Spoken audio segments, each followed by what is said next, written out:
সম্মানিত ভিউয়ার্স, আসসালামু আলাইকুম। তুশিবা স্টুডিও ড্রাইভার সিরিজের আরও একটি নতুন ভিডিওতে আপনাকে স্বাগতম।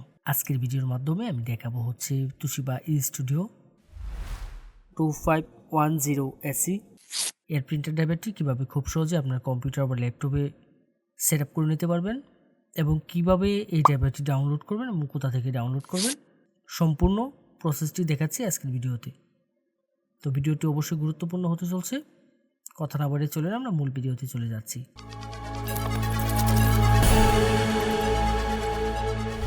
প্রথমে আমরা যে কাজটি করব, আমরা এই ড্রাইভারটি ডাউনলোড করে নেব। ডাউনলোড করার জন্য আমি চলে যাব যে কোনো একটি ব্রাউজারের সার্চ বারে গিয়ে সার্চ করব হচ্ছে softwareshopbd.com। অবশ্য আমি ভিডিও ডেসক্রিপশনে ওয়েবসাইটের লিঙ্কটি দিয়ে দেব। softwareshopbd.com লিখে সার্চ করলে ঠিক এরকম একটা ইন্টারফেস আসবে এবং এখান থেকে আমি যে কাজটি করব, আমার কাঙ্ক্ষিত মডেলের যে ড্রাইভারটি রয়েছে সেটি আমি এখান থেকে ডাউনলোড করব। দেন এই সার্চ বারে চলে যাব, এখানে গিয়ে জাস্ট আমাদের যে কাঙ্ক্ষিত মডেলটি সেই মডেলটি এখানে সার্চ করব। দেন সার্চে ক্লিক করব। ক্লিক করলে আমার এই অ্যাভেলেবেল মডেলের প্রিন্টার ড্রাইভারটি চলে আসবে আমার সামনে। এখান থেকে আমি যে কাজটি করব, জাস্ট এই লিঙ্কের উপর ক্লিক করব। ক্লিক করলে এখানে বিস্তারিত সকল ইনফরমেশনগুলো দেখার একটি অপশন পেয়ে যাব। এখান থেকে সব কিছু আমরা একটু পরে দেখে নেব। আশা করব আপনারা সম্পূর্ণ বিষয়টি একটু ধৈর্য সহকারে পড়বেন এখানে নির্দেশিকাগুলো। দেন এখানে ডাউনলোডের জন্য দুটি লিঙ্ক পেয়ে যাবেন, যে কোনো একটি লিঙ্কের উপর ক্লিক করব। ক্লিক করলে ঠিক এরকম ইন্টারফেস আসবে আপনার সামনে। এখানে গুগল ড্রাইভে নিয়ে যাবে এবং দেন দুটি ফাইল একসাথে মাউস ড্র্যাগ করে সিলেক্ট করে ডাউনলোড করে নেব। এখানে একটি ফাইল পেয়ে যাবো হচ্ছে পাসওয়ার্ড আর একটি হচ্ছে ড্রাইভার।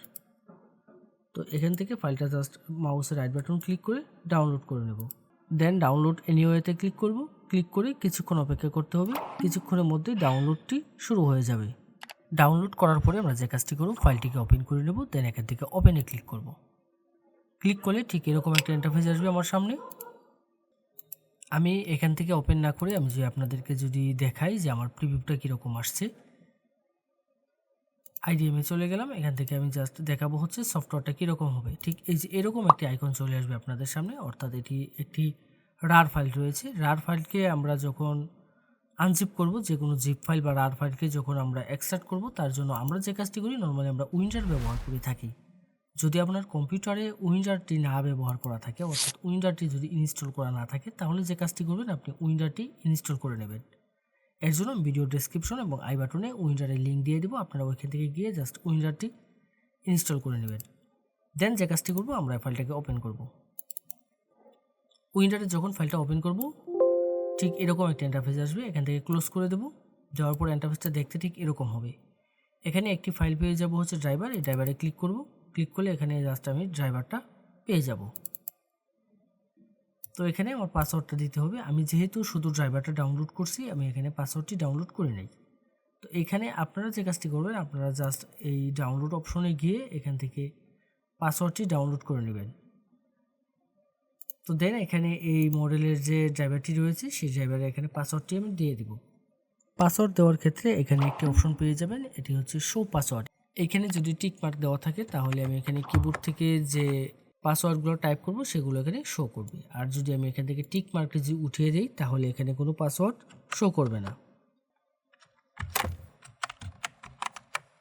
এখানে পাসওয়ার্ডটা টাইপ করে দেবো। দেওয়ার পরে দেন ওকেতে ক্লিক করব। ওকেতে ক্লিক করব। ক্লিক করলে ঠিক এরকম একটি অ্যালার্ট আসবে। এখান থেকে যে কাজটি করতে হবে, এখান থেকে আমি ইএসের উপর ক্লিক করব। দেন সফটওয়্যারটা এক্সট্রাক্ট হওয়া শুরু করবে এবং এক্সট্রাক্ট হওয়ার জন্য কিছুক্ষণ সময় নেবে। কিছুক্ষণ আমি অপেক্ষা করব। কিছুক্ষণ পরে ঠিক এরকম একটা ইন্টারফেস আসবে। এখান থেকে আমি যে কাজটি করব, I agree to the terms of the licence agreement, এখানে ক্লিক করব। নেক্সটে ক্লিক করব। নেক্সটে ক্লিক করার পরে ঠিক এরকম একটা ইন্টারফেস আসবে। এখানে অনেকগুলো অপশন পেয়ে যাব। চলে আসবে হচ্ছে recommended, printer driver, scanner utility, fax driver, custom install. তো এখানে আসার পরে আমি যে কাজটি করব, রিকমেন্ডেডে ক্লিক করব। ক্লিক করলে ঠিক এরকম একটা ইন্টারফেস আসবে আপনাদের সামনে। এখান থেকে নেটওয়ার্ক লোকাল পোর্ট এবং আরেকটি অপশন পেয়ে যাব হচ্ছে ইউএসবি পোর্ট। তো এখান থেকে যদি কেউ নেটওয়ার্কে কানেকশন করতে চান, তাহলে নেটওয়ার্ক লোকাল পোর্ট সিলেক্ট করে দেবেন। আর যদি ইউএসবি কানেক্ট করতে চান, অর্থাৎ ড্রাইভারটি যদি ইউএসবি কানেকশনের মাধ্যমে কম্পিউটারে বা ল্যাপটপে সেট আপ করতে চান, তাহলে এখান থেকে ইউএসবি পোর্টটা সিলেক্ট করে দেব। তো আমি এখান থেকে ইউএসবি পোর্ট সিলেক্ট করব, সিলেক্ট করে দেন ইনস্টলে ক্লিক করব। ইনস্টলে ক্লিক করার পরে ঠিক এরকম একটি অপশন আসবে, এখান থেকে সিলেক্ট প্রিন্টার পোর্ট চলে আসবে।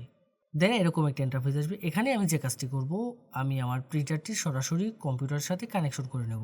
অবশ্যই ইউএসবিতে প্রিন্টারটি কানেকশন করে নেব এবং ইউএসবি কানেকশন করার ক্ষেত্রে আমি যে বিষয়টি লক্ষ্য রাখবো সেটি হচ্ছে আমার পিসি বা ল্যাপটপের যে ইউএসবি পোর্টগুলো বেশি শক্তিশালী সেই পোর্টগুলোর সাথে কানেক্ট করব।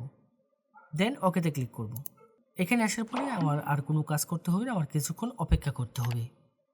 কিছুক্ষণের মধ্যেই আমার প্রিন্টার ড্রাইভারগুলো সেট আপ হয়ে যাবে। এক এক করে এখান থেকে সবগুলো ড্রাইভার সেট আপ হয়ে যাবে। দেন এখানে ফিনিশের যে অপশনটি রয়েছে এই ফিনিশে আমি ক্লিক করব। ক্লিক করে এখান থেকে বেরিয়ে আসব। এখন আমি যে কাজটি করব, আমি এখান থেকে বেরিয়ে এসে আমি জাস্ট চেক করে দেখব আমার প্রিন্টার ড্রাইভারটি সেট আপ হয়েছে কিনা। অবশ্য চেক করার ক্ষেত্রে আমাদের যে কাজটি করতে হবে, আমার কম্পিউটারটি রিস্টার্ট দিয়ে নিতে হবে। কম্পিউটারটি রিস্টার্ট করে নেব, তাহলে দেখবেন প্রিন্টার এবং স্ক্যানার দুটি ড্রাইভারই পেয়ে যাবেন। অনেক সময় যে সমস্যাটি হয়, আমরা আমাদের স্ক্যানার ড্রাইভারটি খুঁজে পাই না।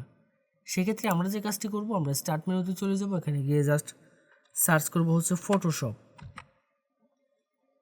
ফটোশপ 7.0 দিয়ে আমরা স্ক্যান করব। ফটোশপ 7.0 যদি আপনার কম্পিউটার বা ল্যাপটপে সেট আপ করা না থাকে, সেক্ষেত্রে যে কাজটি করবেন, আমাদের ওয়েবসাইটে চলে যাবেন। ওয়েবসাইটে গিয়ে জাস্ট সার্চ বারে সার্চ করবেন হচ্ছে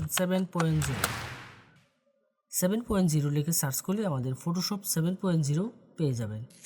যে কোনো মডেলের প্রিন্টার ড্রাইভার এবং আপনার প্রয়োজনীয় সকল সফটওয়্যার পাবেন আমাদের ওয়েবসাইটে। যদি আমাদের ওয়েবসাইটে কোনো সফটওয়্যার বা ড্রাইভার আপনি খুঁজে না পান, তাহলে অবশ্যই আমাদের হোয়াটসঅ্যাপে যোগাযোগ করবেন। আমাদের প্রত্যেকটা পোস্টের মধ্যে আমাদের হোয়াটসঅ্যাপ নম্বর দেওয়া থাকবে। এই ছিল আজকের মতো। এরকম গুরুত্বপূর্ণ টেক টিউটোরিয়ালের জন্য অবশ্যই আমাদের চ্যানেলটি সাবস্ক্রাইব করে রাখতে ভুলবেন না। দেখা হবে নতুন কোনো ভিডিওতে।